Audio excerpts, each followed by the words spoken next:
toggling back and forth to make sure that I address all of your questions if you have your hand raised. And I know that Nicole and Ashley will help me as well. Um, so, why have I not read Lisa Scotolini before here? Um, Basically, because as you mentioned, Sue Ellen, she was writing in a very different genre. She was writing as an attorney, which is what she did before she started writing full term. She was very much interested in crime novels, and they featured female protagonists. And I don't want to dismiss those novels as light, but I will say, to be fair, it just wasn't a genre that I was particularly interested in. And I will confess, I didn't consider her, I considered her more of a storyteller than one of a sort of a literary, how can I use a literary, some works that were a little bit more literary. Light is a good word that you used, Sue Ellen. An interesting story, a page turner, but nothing that really would make me want to go back. Well, a friend of mine said, you must read Eternal. It's very different. Don't turn your nose up. Read the book and let's have a discussion. And of course, I respected my friend's opinion and urging, and I did read it. And like I hope many of you, I was very much impressed with her moving into a very different genre. This is what we would call historical fiction.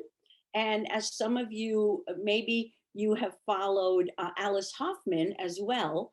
Alice Hoffman, for the longest time, I was not really a fan because she was very much into magical uh, thinking, magical realism.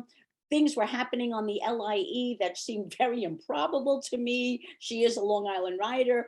And, again, interesting, but not what I would consider discussion worthy. Entertaining, yes, not necessarily discussion worthy.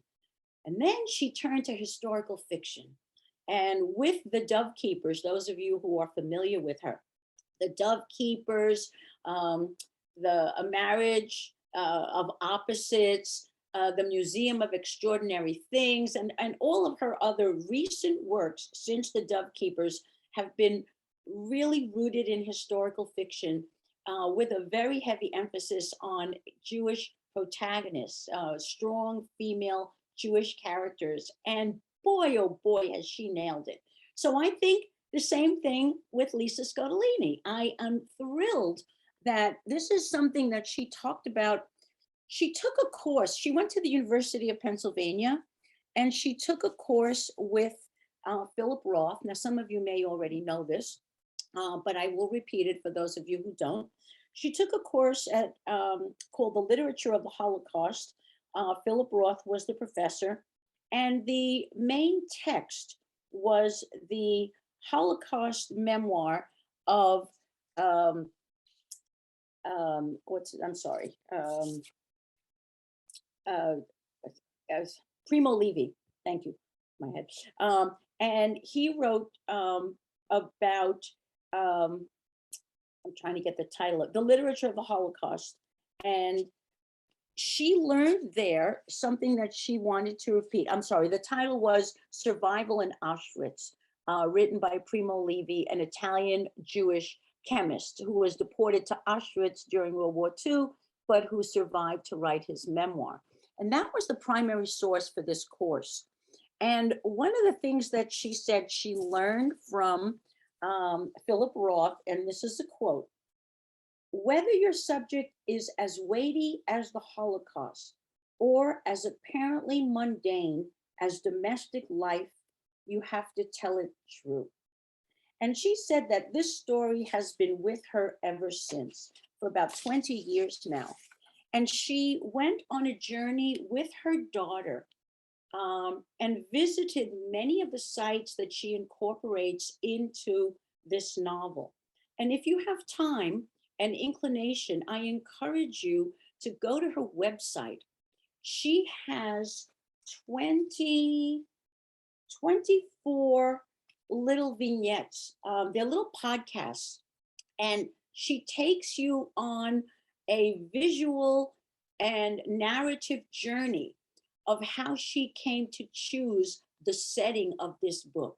She walked around the streets and visited such places as um, the catacomb of Saint Callisto.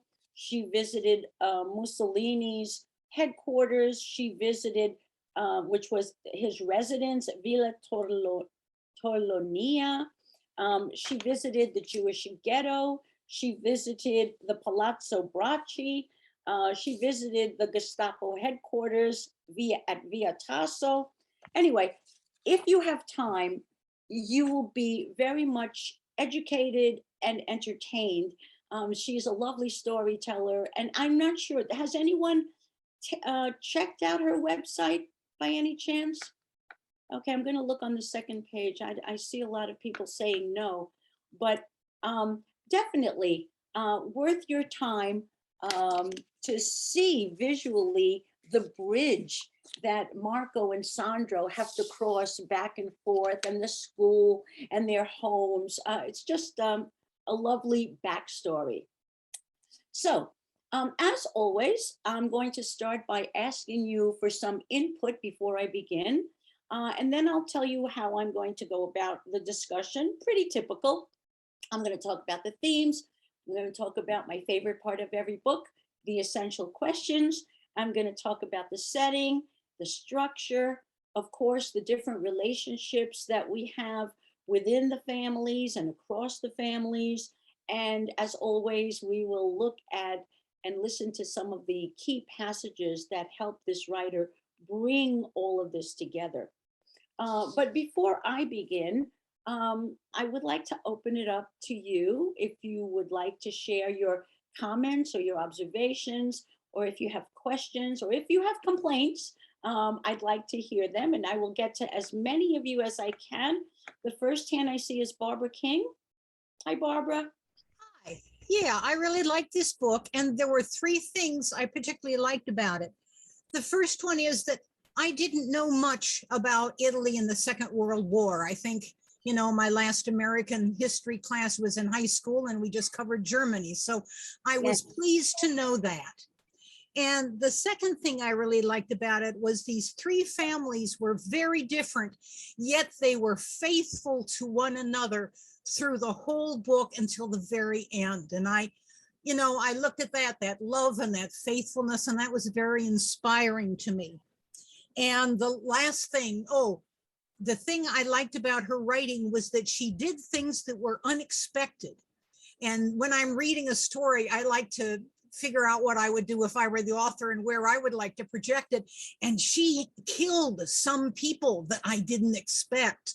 Several times there were deaths, and I thought, whoa, that is really unexpected. So those were the things I really liked about it that stood out to me. Yeah. And, I agree with all 3 points, but particularly the first point that you made is really important, because we've read many books, we together, but I'm sure you have in the past as well, that focus on various perspectives of World War II, of the Holocaust, of the camps, post, pre.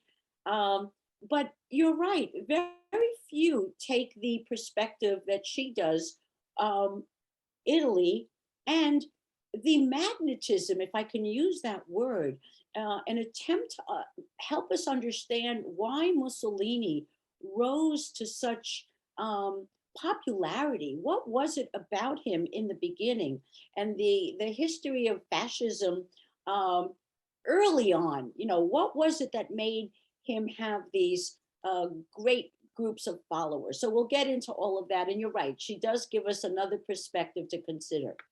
Okay, I see 2 hands, Barbara E. and then Jen. Hi. Hi. I like the book very much, and I have to say I was surprised because I had read a number of Lisa Scotolini's, and they're typical lawyer books. Right. And I started to read this, and I'm saying, this couldn't be her book. With a lawyer, and yet I loved it. I did not know much about Italy during World War II, even though I've read extensively. And I have found that the books I've really liked are the ones that have taken a, a perspective that is not common or Right. familiar. This with Italy, there's an Irish author. Her name is Jean Granger. I don't know if you've heard of her, but she did a whole series of books on the Kinder transport Wow. and the children going to Ireland and them setting up something like a kibbutz Mm. there, which again, I read the first one and I was thrilled. There were two more. And another book, The Paris Architect, which was another. Have you read that one? I did, yeah. Yeah, right. It's also a often main path of Right. what happened during the war. And I think it informs and interests. And I think her characters were terrific and the relationships were terrific. So, but I think for me, it was this not rehashing, even though it deserves to be repeated, what happened in the camps and the Nazis and all. This was another segment of that whole pie. And it was good to get that information and Thank those you. characters. Okay, Jen and then Sue Ellen. I'm seeing the hands go up. So I'll be really quick. I mean, just to add on to everyone's point, I had no, I mean, I knew a little bit, but I had no idea about the camp, what happened in Rome. And as I was reading it, I'd be with my family at dinner talking to my girls who were in high school. I'm like, are you learning about this? Because like, did I forget all this? And they were like, I was telling them everything and I found it so interesting. And I have to say, I'm so excited because I'm fortunately going to Rome this summer. And I already said to my husband, we are going to the ghetto camp. I cannot wait to see what, like, just everything and see this book come to life there. Like, I enjoyed this. This is probably my favorite book of the book club. I loved it. I loved the You know what? characters. I loved it. Do yourself a favor and check out the her website, because they're 24, 20-minute segments. You don't have to watch all of them, but you can click on the ones that interest you and watch as much as you can, but they're really terrific. Sue Ellen? Wait, you have to unmute. Speech on mute. Okay. Okay now? Yep. Okay. Several things. It was a great history lesson because nobody ever taught us that. Just like a lot of things that have happened that I've read in books, the Chinese expulsion, the camps for the Japanese, nobody ever taught us that. The other thing is I've been to Travis Dare twice. Once a long, long time ago, 79 maybe. And then again about 7 or 8 years ago. So that's where the ghetto is. And so I knew that the last time, not the first time.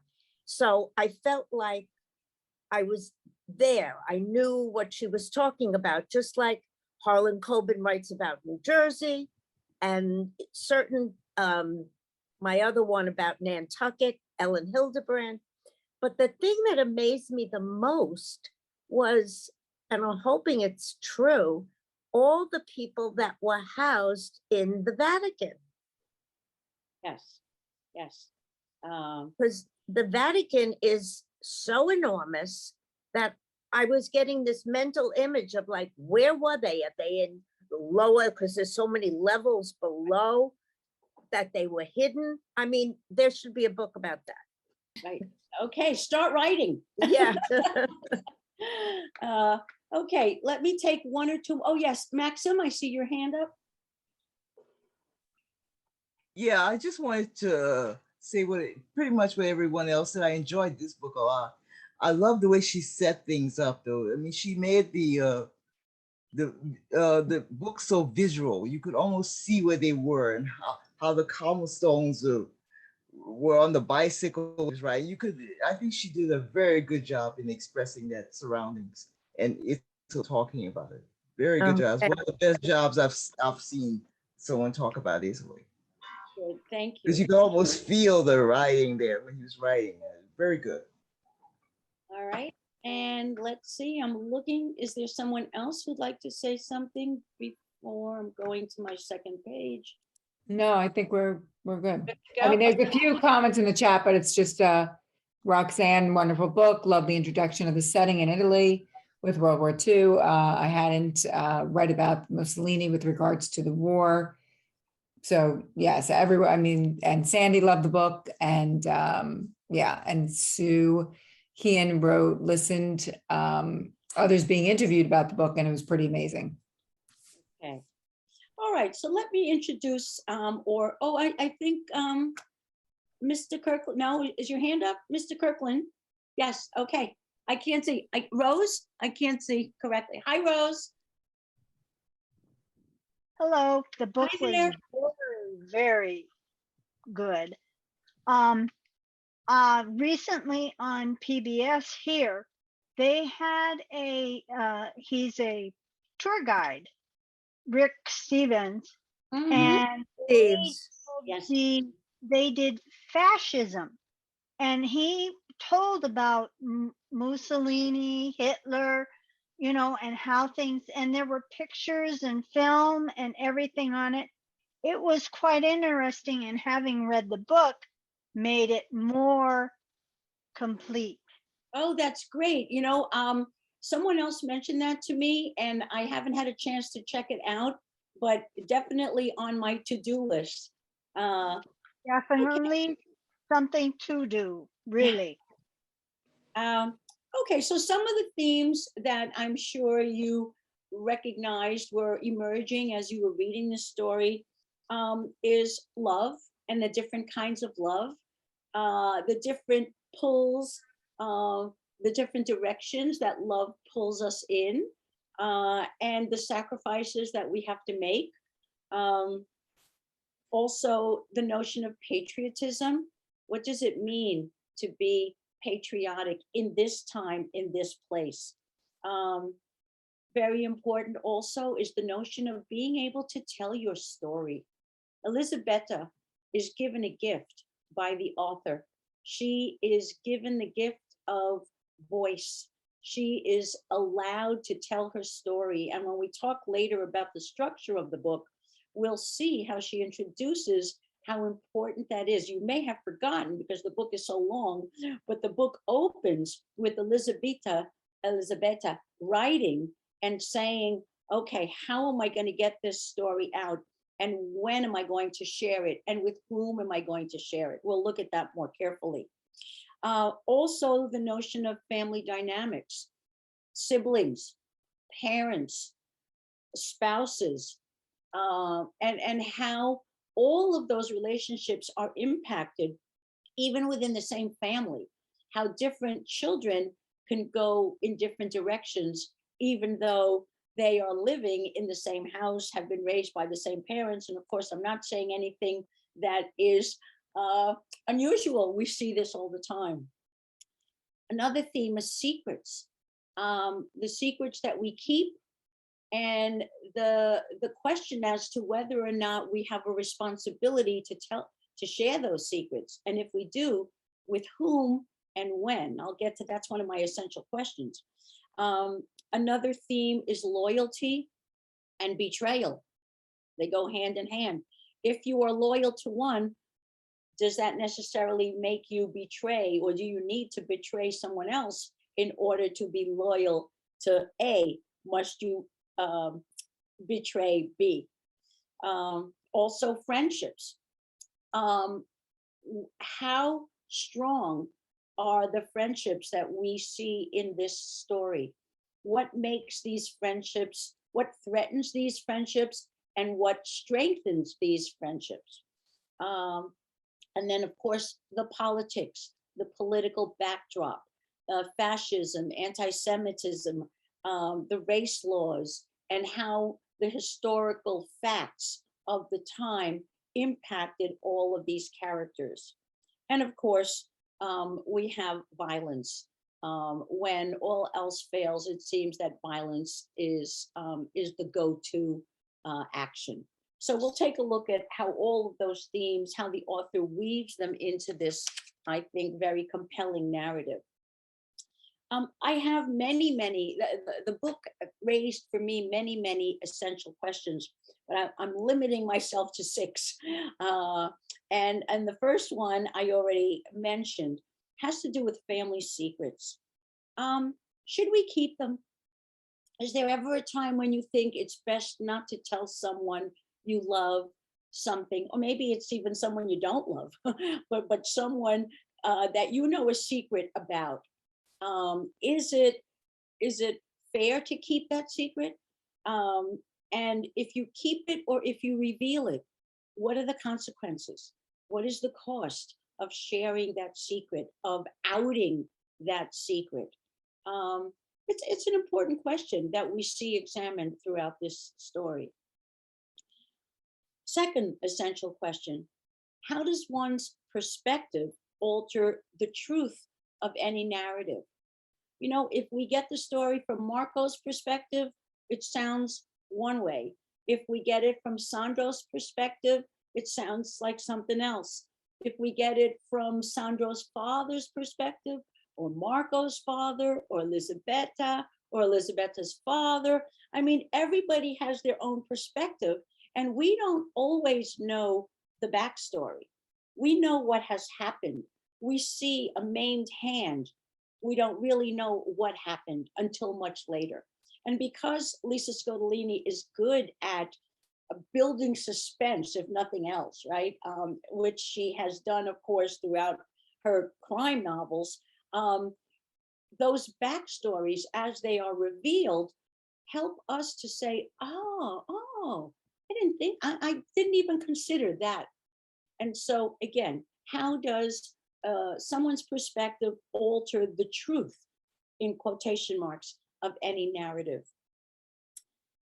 The other one has to do with happy endings. A really important question: what constitutes a happy ending? And how would you assess the ending of this novel? Is Elisabetta's ending a happy one? Are you satisfied with the way the novel ends?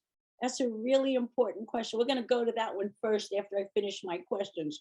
I'd like to hear if you felt, as a reader, satisfied with the way the author wrapped things up.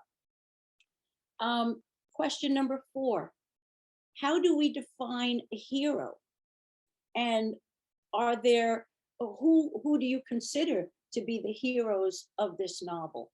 And are they heroic, again, in quotation marks, in different ways and for different reasons? So I'm going to throw all these questions out to you, and you can answer any one of them. Another question, very, very, of course, poignant in today's world.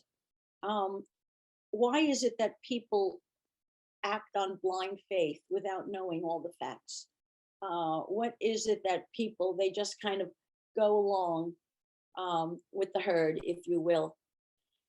And then finally, how do you define evil? How do we define evil?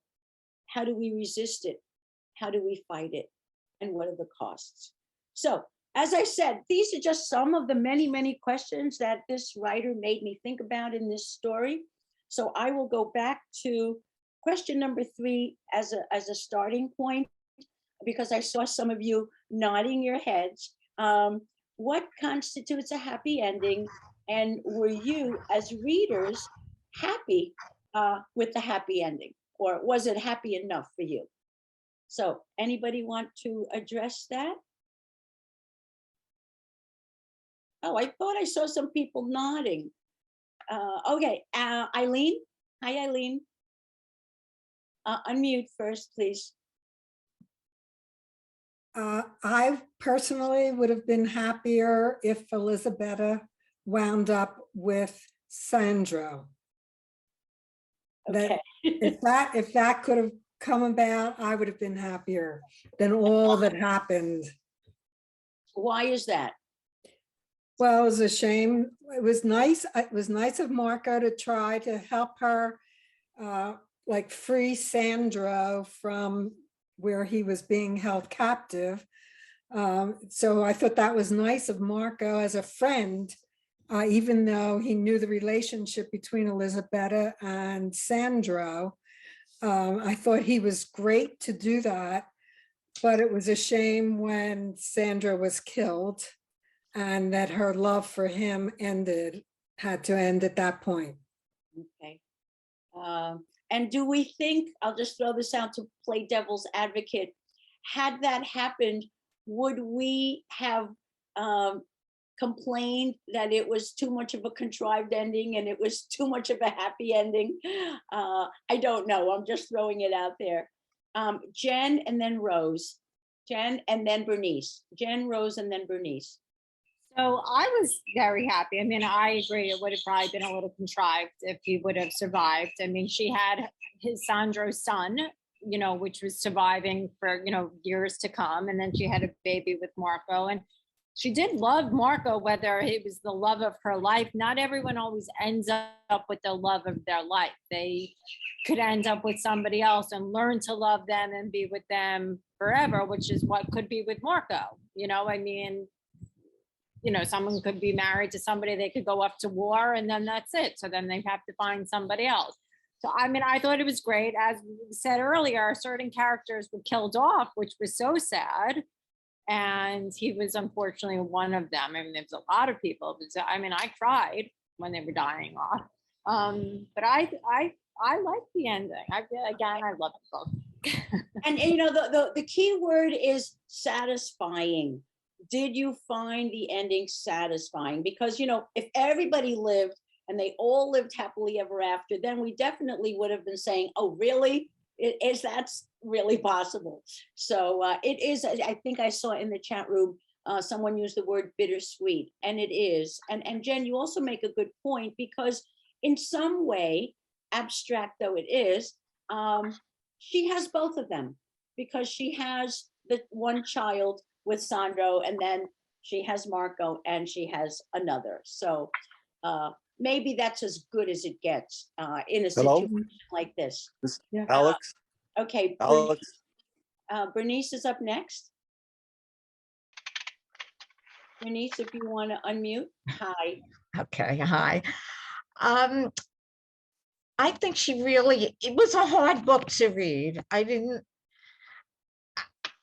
can remember from other books and from having lost people in the family in the Holocaust, that all these atrocities really did take place. And the daughter, Sandro's sister, tried to warn the family to get out.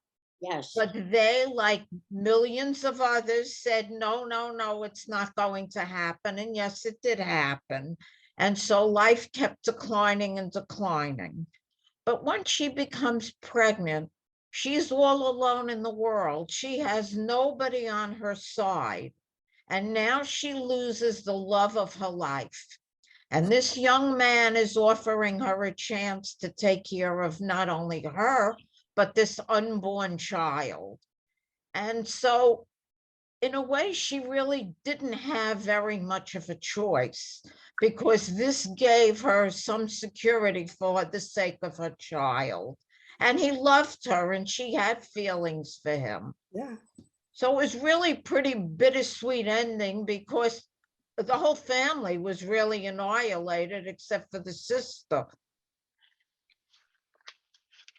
It was a hard read. I can't say I loved it, but I didn't hate it either. Okay. And it was very long. I found that it was much too long. She could have said the same story in a shorter period of time. Now, one of the organizations in the area that I live is going to have a talk with her. Oh, Scott O'Lean. I don't remember if it's this month or next month, but I did sign up to listen to hear what she had to say. oh, great. Great. Thank you. Rose, I think you were up next. Where are you? There you are. Hi. I thought it, like it was said, bittersweet that she did lose Sandro, but I thought it was very good that Marco went ahead. He raised the child as if it were his own. Mhm. He took care of her. He took care of the child. Yes, they did have a daughter of their own. Um, you know, but he did what a lot of other people wouldn't have done Hmm. during that time. He made sure that she would survive no matter what. And the book was very long, but I enjoyed it immensely. Yeah. And it was good, but I felt so sorry in the end until she told her son. Hmm. And then when she told her son, I knew that it was going to be okay. She was going to be okay. For all those years that she kept the secret, she was going to be okay. That she and Marco were going to be okay. Because now the son would know, and he was old enough to make his own decisions. And So you bring us to the question, one of the questions that I asked earlier about secrets, right? yeah, And you know, again, because the book is so long, and I think I don't necessarily agree that it was too long. I no, think Don't that, either. yeah, I felt that uh, the length of the book allowed for her to explore um, the historical background and to give us, as someone said, these descriptive passages and chapters where we were actually there with the characters as they crossed the bridge. I felt like I was with them when they were climbing on the buildings, and Marco is saying to her, "Come with me, come on, we can walk on the top of this building here." I'm thinking, oh my God, they're going to fall. But I really felt that I was there with them when the brother is attacked in various scenes. I mean, I thought her descriptions were terrific. And I felt that she needed the length to, as I say, elaborate the historical backdrop. and And it also was very good when Marco and she were going to try and get Sandro out of the camp where he was Mhm. at. Yes. So and it was very descriptive. I mean, the cattle, staying in the barn and so forth, and keeping eyes on things. It was very, very good. Yeah, I felt that way too. And I was there one other hand up? Diane, Yeah, Okay, Anne? I really thought that Marco was going to be the one to die because he was such a daredevil. But as it turned out, he wasn't the one. And it reminded me so much of a movie that I saw, 20, 30 years ago called Gemini. I have looked for it forever. I've never seen it again, but the Italian father in there said, happy, you want to be happy, you have to settle for content. Mhm. Yeah. And that was like Marco's father would have said that to him, Yes. And that quote again, very, she talks about Dante, right? She quotes Dante at the beginning of the novel, and Mhm. she said, and this has to do with happy, there is no greater sorrow than to remember happier times in times of misery. Mhm. And, it is all relative, isn't it? The Mhm. difference between happy and content. What makes you content one day would be enough to make you extremely happy another day. Mhm. And so I thought that is a very nice point, very important point. Thank you very much. Hello, hello, Yes, hi there. I'm Hi, Alex. Hi, Alex, you're up. Yes, I thought the story and the ending were in reality very good. I think today's world, so many people have gone through divorces, new partners, inherit children, very much more attuned in today's world to have this kind of situation. One partner passes away, their good friend, they marry their good friend. That's very good. I think it was a very real ending to the story. Good. So you were satisfied. Yes, good. yes. Good. So anybody else? One more go at this? Yeah, I thought one other thing, Anna, the fact that Rosa survived and Yes. could perhaps be part of little Sandro's life as well, sort of tied things in, because Right. there was nobody left of Sandro other than that. You know, there is a wonderful passage at the end where they're all sitting together at the table. If you remember, Marco, Elisabetta, and Rosa, and Amedio and Maria. And this is an interesting collection of those people from Yes, all three families who have survived.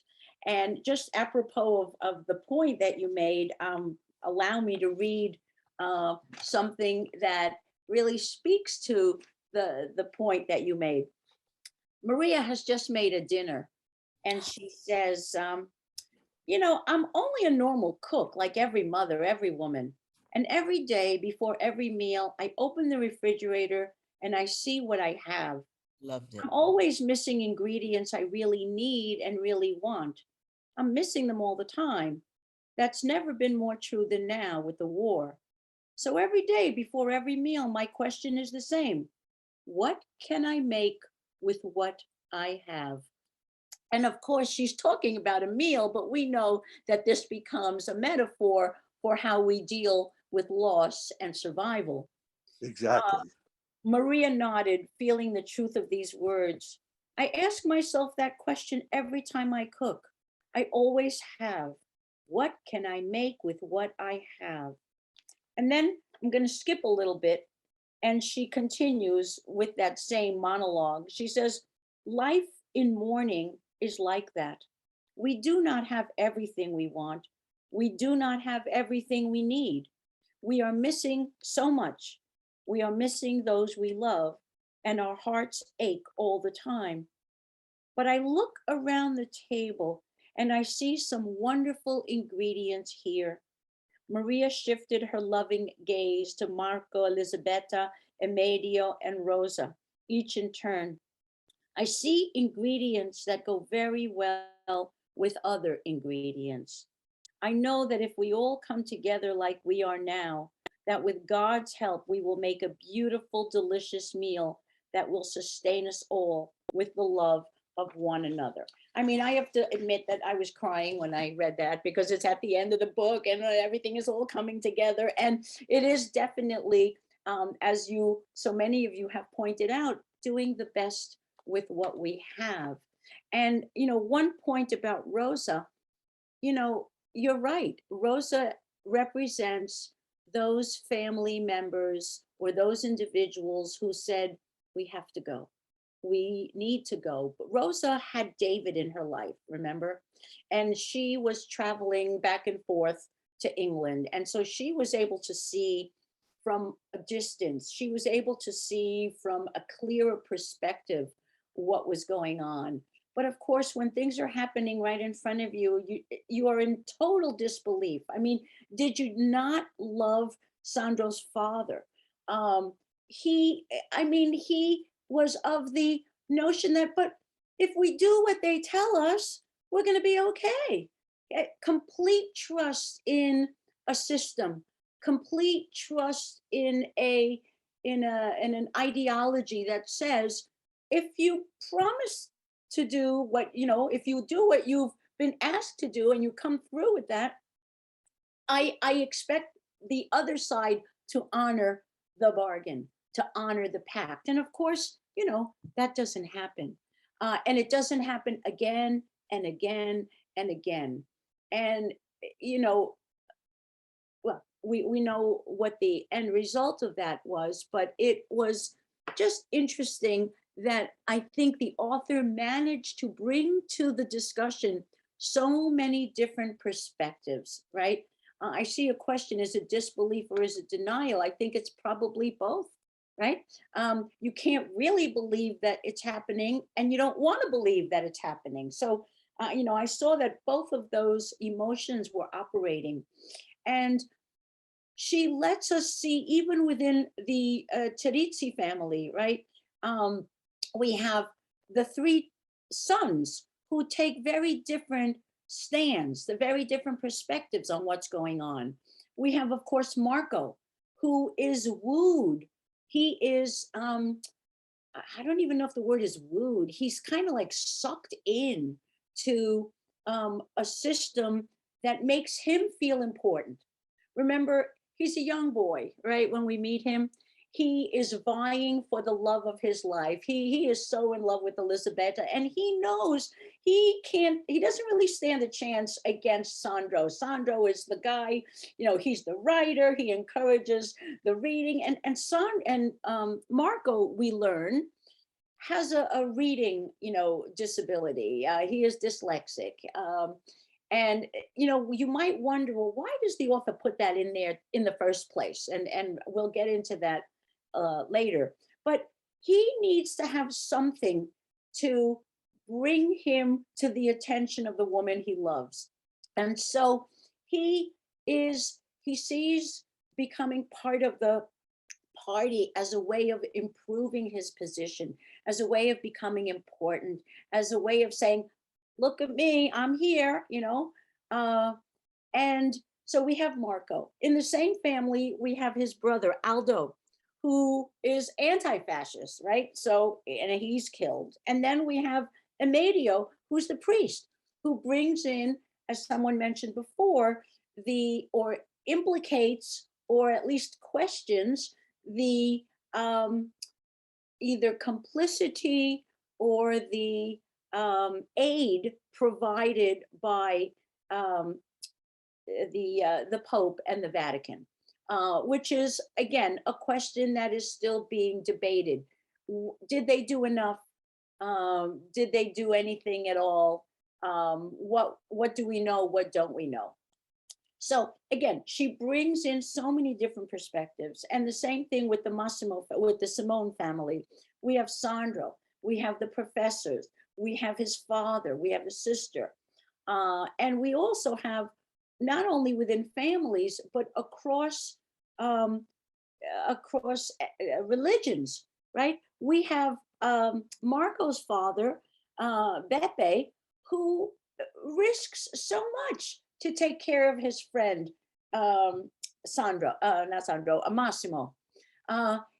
They make sure that they will feed, that they're going to bring what he can to make sure that his friend doesn't starve. Excuse me.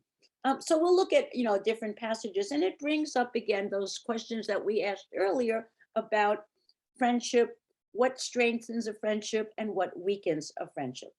Okay. I see some comments in the chats. Can we see, what do we have here, Nicole? Yeah, so Frida had written, she wrote, my issue with the book was that Marco never found out that his brother Aldo was killed by the man he worked with. He never was able to get revenge on his brother's death. Well, I don't know about the revenge, but I think for me, about halfway through the book, let's see if I can find it. He has, okay, here we go. He has an epiphany, right? This happens in my book, the hardcover book, on page 290. And this is when he encounters, Marco sees Sandro, and Marco is with Rolf, his comrade. Where are you going? Rolf lit his cigarette behind a cupped hand. I want to see what they're doing below. Marco stopped when he got close enough. The man in the paper hat, and we know, of course, who this is, right, Sandro? The man in the paper hat had gotten so much thinner, but Marco would have recognized him anywhere. It was Sandro. Marco felt stricken. He had known that a race law compelled ghetto Jews into forced labor, but he hadn't focused on it before. It horrified him to think that his old friend, who was a bona fide genius, was digging like a common laborer. His heart ached with the love he had had for Sandro, which must have lain dormant until now.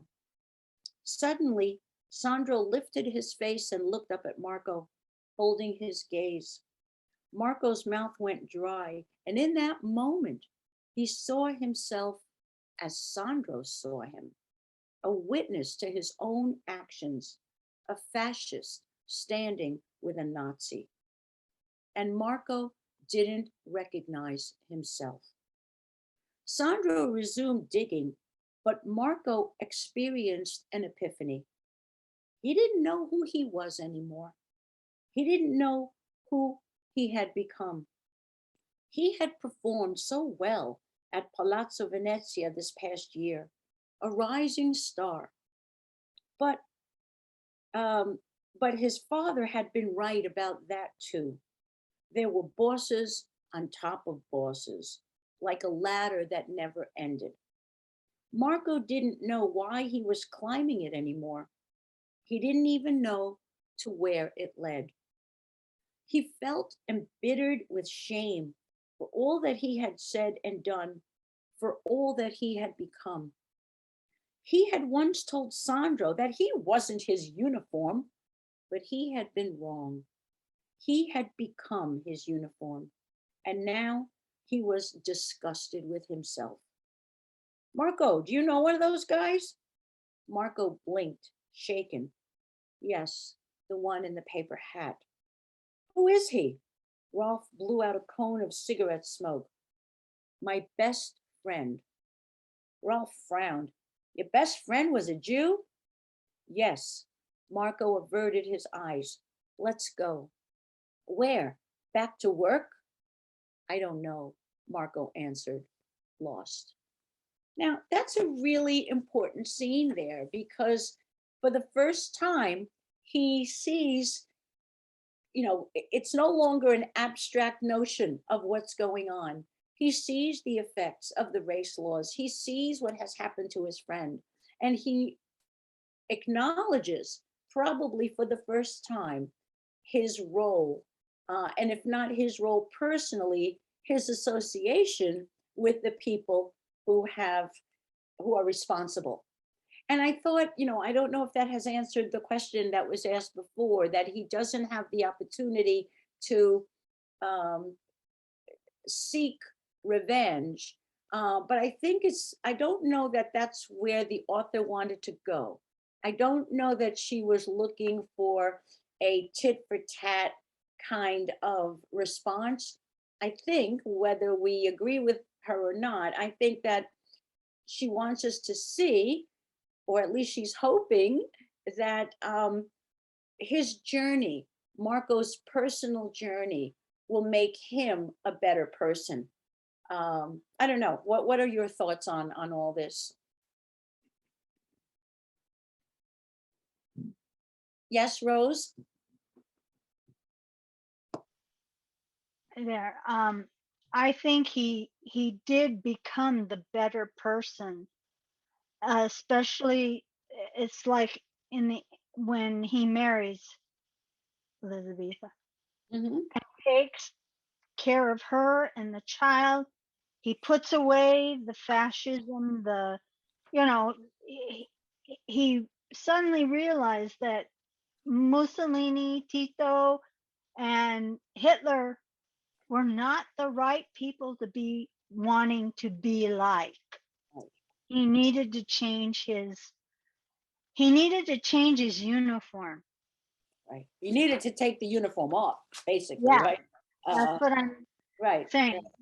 He wanted to get out of that uniform and into something that was more humane. Yes. I think that's when he found his humaneness, Um, his humanness, whatever. I agree. Someone else? A different? Hello? Yes. Hello? Hi, Alex. Yes, I sort of felt that at this time, the politics of the day, the overwhelming feelings of patriotism that Marco had became challenged by a personal experience, and he no longer believed what he was told. He now saw the truth right in front of him of what was happening, and he, as an epiphany often happens in many situations, he understood that the popular notion of the day, the false news that he was getting, was not real. And that's actually what a lot of the situations, even at the present time, happen when people have these concepts without any real knowledge of the situation. Yes, absolutely. And this is what we were saying before about how is one's truth, again, in quotation marks, how is that altered based on the facts that we have, what we do know, what we don't know. And I was looking for another passage here where he actually goes to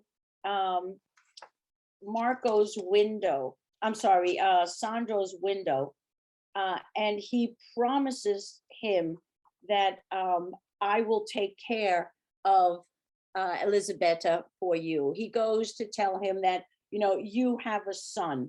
Oh, here it is. I found it finally. Tears filled Marco's eyes and his heart ached. Now, this is about maybe 200 pages after he has the epiphany, right? This is very close to the end of the book. Tears filled Marco's eyes and his heart ached. He found his feet taking him where he had to go. And in time, he found himself standing in Piazza Mattei with his beautiful Fontana della Tartughe. People thronged around the turtle fountain, singing, dancing, cheering.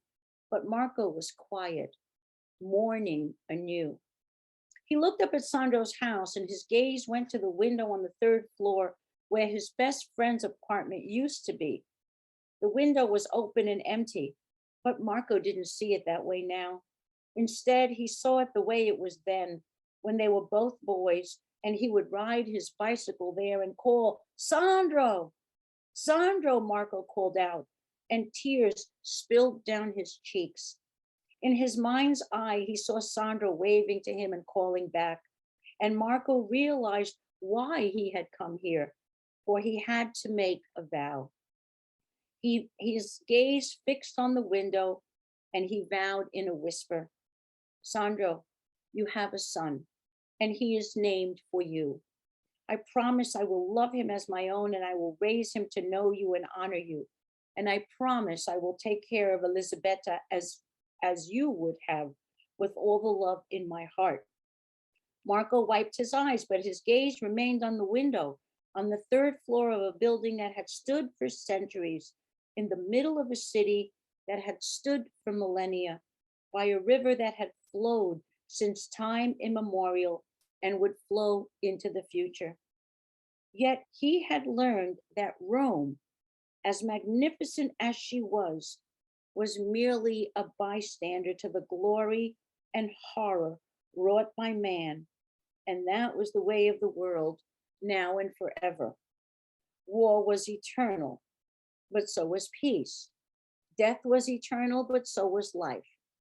Darkness was eternal, but so was light. Hate was eternal, but above all, so was love. And of course, in light of what's going on today, we have beautiful buildings and geography witness to the most inhumane acts one man can inflict on another. But I think, again, I want to go back to the person who asked the question about why doesn't he exact revenge? I think that's not where the author wants to go. And even though, yes, it is fiction and maybe it is a little bit idealistic and maybe unrealistically hopeful, I think that's the message she wants to leave us with, not to exact revenge, but perhaps to make the world a better place. And I know sometimes these comments sound like they're just, too trite, but maybe that's all we have. And what we have too, importantly, is literature. is something that documents both the horror and the heroism, right? It's important that the book begins and ends with Elisabetta having a voice. You may not remember this because, as I said earlier, the book is very long, but the prologue is dated May 1957. And if you didn't pay attention to that detail, maybe it all becomes part of the story. But what we learn from the opening sentence is Elisabetta had kept the secret for 13 years, but it was time to tell her son who his father was. She had been waiting until he was old enough, but she didn't want to delay any longer. He deserved to know the truth, and she had never been comfortable concealing it from him. The secret had grown harder to keep over time, like a bag of groceries carried the first block, then the second, but by the third must be set down. And it's really important that she takes control of a story because she couldn't control the events, right? As none of us can, but she can control the story and the truth that she either shares or withholds from her son. Yes, Rose? It's also, he's at the age of 13, which is when most boys have their bar mitzvah. Yes, yes. And that's when she also tells him that that Marco and she will, if he wants to be a Jewish boy, Correct. Yes, because he has Jewish blood, yes, he can go ahead and be Jewish and they will stand behind him no matter what. correct. And I think that's why she chose that day, that time. Right. It would be his bar mitzvah per se. Yes, absolutely, absolutely. It's not accidental. It's a very deliberate detail. But again, the importance is to share the story and to support the choices that this young man will now be able to make. So another thing, a couple of little things that we haven't yet talked about. The bridges that she uses in the novel, right? There are lots of bridge crossing going on, and the bridges become both a figurative and a very literal part of the story. They have to cross bridges, right, to get from one place to the other physically.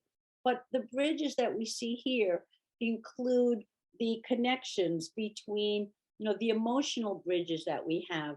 The notion, if we think a little bit about what's her name, Elisabetta, whom we haven't talked very much about yet.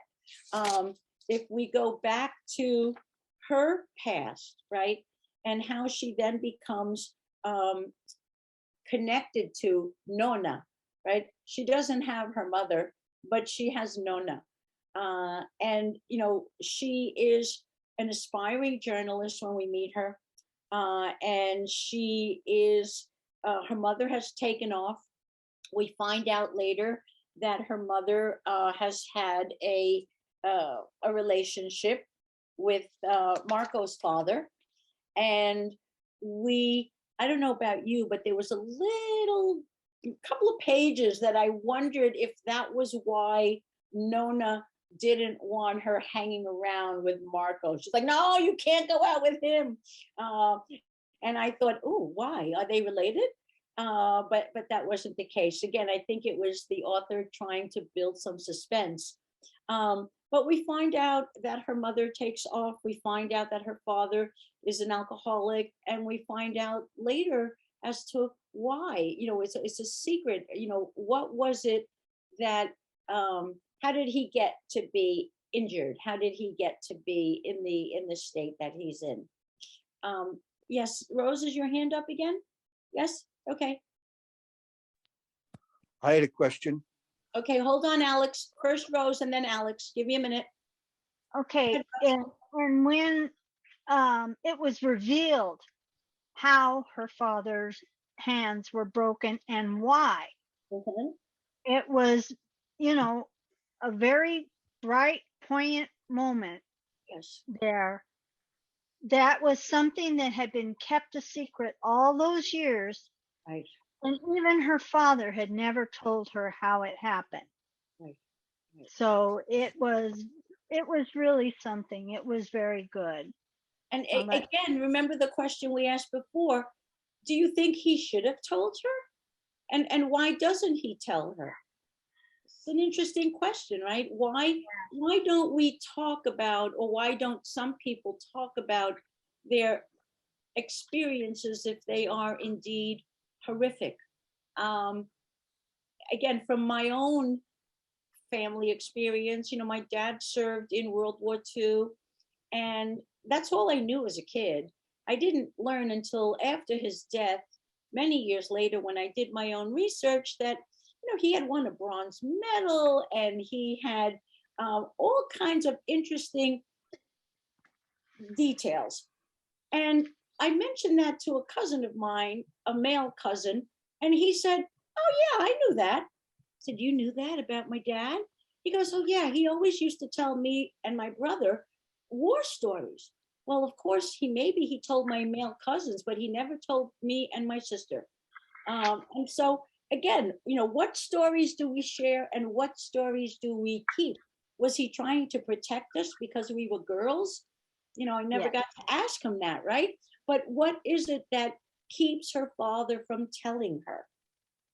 Okay, Alex, you're up if you want to be. Right.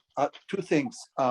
One, I hadn't read a book before where the chapters are marked by character development. So each chapter is a development in one of the characters' characterization. So it was very interesting. They started with Elizabetha, then they go to Marco, then they go to what they're doing during this time, and then they jump back. But each chapter is a little story in itself.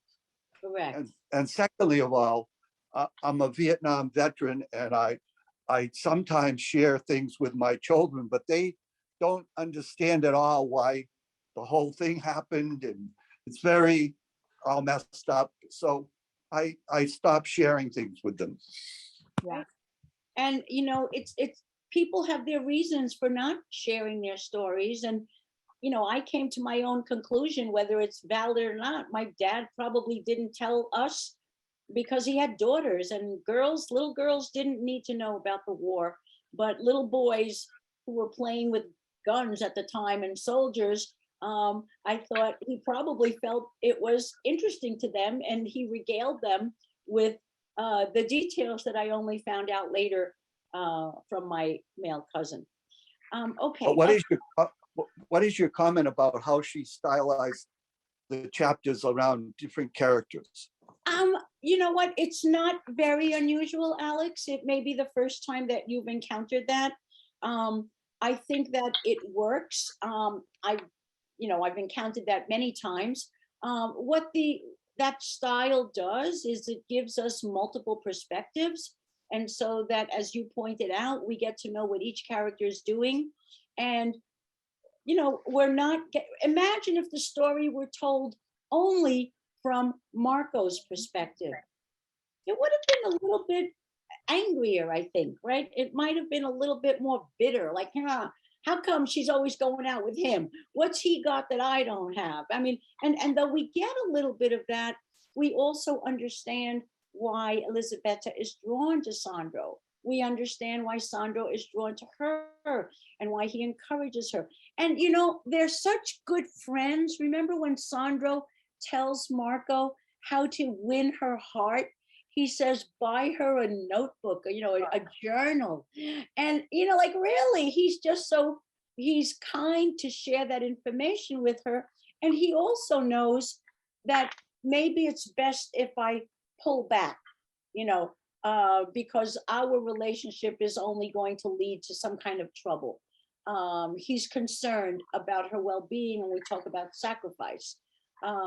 Yes, Berna. Well, I think that sometimes people don't share because, and I don't want to sound judgmental, but I will. Most people, when they talk to you, they want to talk about themselves. People don't give the aura of listening. And so if I'm going to talk about myself, why do I want to tell you about my deepest secrets? So in order to be a good listener, you have to let people know that you are willing to listen to them, and also let them know that you can keep a secret. If we're going to be judgmental about the secret I tell you, why in the world would I ever tell it to you? So I think that's I have to say I'm a therapist. I was a therapist before I retired. And teaching therapists, counseling 101 is teaching you how to listen. Right, right. And Active so- listening, we used to call it in the classroom. Active listening is just as important as Active listening, and most people do not. I listen to people all the time, and I listen to how they talk with each other. And most people tell you, this is my story. I say, I have this experience, and you'll say, well, I had this experience. That's not active listening. And so I have so many secrets in my head. When I die, my head's going to explode. So, but I think it's important to be able to understand that people don't tell secrets because of that.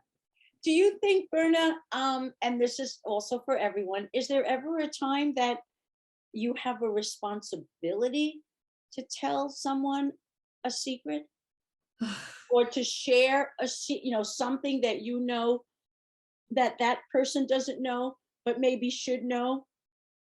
That's a really... It's hard. Is it ever the secret keeper's responsibility to say, this is going to be hard, but it is my responsibility to tell this person information that they need to have? I think that would depend on the secret. I couldn't even begin to answer that. I know. just think it's so important to be a trustworthy person. And so we were talking once in my family about somebody who had an abortion, and my grandchildren were like, they were adults, grandchildren, Right. well, who? And I said, it's not mine to tell. Right. It's something, because they were giving speeches about negative speeches. And I said, be careful what you talk about. Exactly. But again, it's a very slippery slope when it comes to sharing or withholding information, because somebody has to make that judgment call. Very often people say, well, I'm not going to tell her or him this secret because it will hurt them. But is it your place to make that decision when possibly withholding that information will hurt that person even more? So who's gonna make that call? Anyway, okay. Any other questions or comments? Roxanne, if you want to unmute. Do you feel that sometimes we put up different psychological barriers by not telling people things? Sometimes we can be transparent, which will help other people by them understanding some different situations in our own lives. I work with a lot of people that are, dealing with some real difficult situations in their lives. And by me being transparent, it helps them. But I also have other situations in my life by me not talking about it. It just, for myself, it allows for a barrier that I'm not letting anyone else in, because I need to have that barrier for myself. Does that make sense? It makes perfect sense. And again, I don't think that there's an easy answer to that. I think it's a one-on-one case, that's what I would say. I understand keeping a secret, and I understand the responsibility of sharing it, but it all depends on the circumstances. Right, the circumstances, the other party, the time. Yes, Berna? Well, in this case, it was Elizabeth telling her own secret. Yes. I mean, she wasn't telling anybody else's secret. It wasn't Marco's place to tell the secret. Right. It was only her place. Right. But she could have withheld that information, and she could have let the son go on believing that Marco was his father. in my perspective, that's not good, but Right. but Yeah, but, you know, it wasn't anybody else's perspective. I'm not sure it was anybody else's right to tell that secret. I don't know. But I really think don't know. that's a very, don't you, I don't know if you agree, I think that's a very modern, a very contemporary view. You know, I remember my grandmother saying things like, you know, so-and-so's adopted, but don't tell anybody, you know. I mean, adoption was like, oh, you just, if someone was adopted, you were lucky if the kid didn't remember, and you just grew up thinking, you know.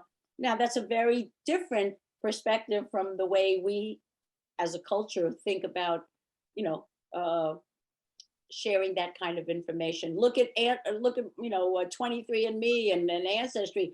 Now we know more than we need to know. We probably Yeah. have more relatives than we want to have. Well, yeah, that backfired on my nephew because his mother and my late mother-in-law were very, very prehistoric in their thinking. And they never told him he was adopted. And he found out just overhearing someone in his apartment building talking about him. The parents were talking about him, and he found out that way. And it backfired on them because he went to school in California and really never came back. And through the Ancestry, I think it was, or no, the DNA, yeah, that he sent in, he found his mother and he found 4 siblings that were from different mothers. And he found out that his biological father had been murdered. It's a whole, could be a book on this story. Right, but again, how much do we share? You know, and as I said, we have seen a shift in sharing information to the point of sharing too much information, in my opinion, certain times. Anyway, let's get back to the book. Do we have any other questions or comments? Because I'd like to save a few minutes to tell you about our next possible selections, but let me just address any of your questions or concerns. Yes, Diane? Now, I just found it funny that Sandro's parents objected to Elizabetta because she was Italian, but she was not Jewish. But Rosa's husband was Jewish, but not Italian. Right. So, but that was the least of their problems at that point. But I have had that in my experience, you know, with the Irish and the Italian and all of these kinds of people who wanted all of everybody to be pure and, you know, hesitant to let the other group in. But, you know, that I just thought that was pretty funny there. You know, and they also thought that they were Romans, and the Romans Yes. had history, and the Roman part almost superseded Over their exactly. religion. Right. And which is why the one point we need to make is that, you know, one of the reasons that Mussolini was so attractive to the Italian population is, you know, before he started palling around with Hitler, you know, he had done a number of nationalistic, important Roman identity. You know, he was trying to bring the country together and was providing all kinds of services. I mean, you know, had he continued down that line, who knows how history would have changed. But the fact that, you know, he went down a very different path when he started palling around with Hitler, of course, we know, sadly, the results.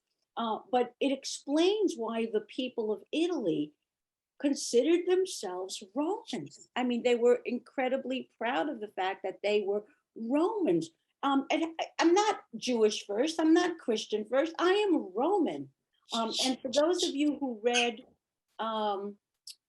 Suite Française, I don't know if anybody has read, this is another book that takes place, very similar situation, but it takes place in Paris. And when, you know, this was the roundup for the Vendôme, and they would come knocking on their doors, And they say, oh, you have to come with us, and say, oh, no, but I'm a, you know, I'm a citizen of Paris. I am French. Well, we don't really get, no, but no. And so, you know, this whole, it's a very parallel stories going on in France. And as we see in this novel in Italy. In the occupation, yeah. So let me see if there are any other questions or comments. Nicole, do we see anybody? No. Okay. Okay, so let me then announce your two choices for next time. We will be meeting on Yeah. June 6th. Okay, June 6th, same time, 4 o'clock. And I have two very different novels to offer. One is historical fiction. Well, it's not really historical fiction. It's much more contemporary. The first one is Monogamy by Sue Miller. I don't know if anyone has heard of it or read it. It's a New York Times best-selling author, Sue Miller. You recognize her from The Good Mother, I'm sure. This is a story about a couple. They are happily married. It is both their second marriages. And I'm not going to give anything away when I tell you what happens in the first couple of pages. So our female protagonist and her husband go to sleep, and sadly during the night the husband passes away. Soon thereafter, the wife, who thought she had a wonderful relationship with her husband, finds out that he has been having an affair. And how do you deal with that when you can't confront the party? You can't say, tell me what happened, explain it to me. Be alive so I could kill you. Basically, anyway, it's a very interesting novel about relationships, and in the mix are the children, the grown children, the adult children of these two people. And there is an ex-wife who is a very important part of the story. And there are some earlier lovers on both parts that become part of the story. And the question that the book asks, as the title suggests, what does it mean to be monogamous? So how do we define monogamy? And so that's a very contemporary novel. The second choice is a new book, a very new book. Most recently was chosen for Reese's Book Club honor by Thrity Umrigar, who is the author of The Space Between Us. You may remember that wonderful novel. This novel takes place in India, and the title references what is known as an honor killing. We have a relationship between a Muslim and a Hindu, and we have the repercussions of what happens when, as someone mentioned before, the union is not, to use your words, pure. It's not purely Muslim and it's not purely Hindu. It is a contemporary novel because a journalist finds herself in a place where she doesn't expect to be, and she is asked to cover the story of this honor killing. So we have different generations and different perspectives of customs that are still in existence, but we're asked to consider and to grapple with. It is a novel that you cannot put down. And I see somebody shaking her head. Have you read it, Jill? Yes, okay.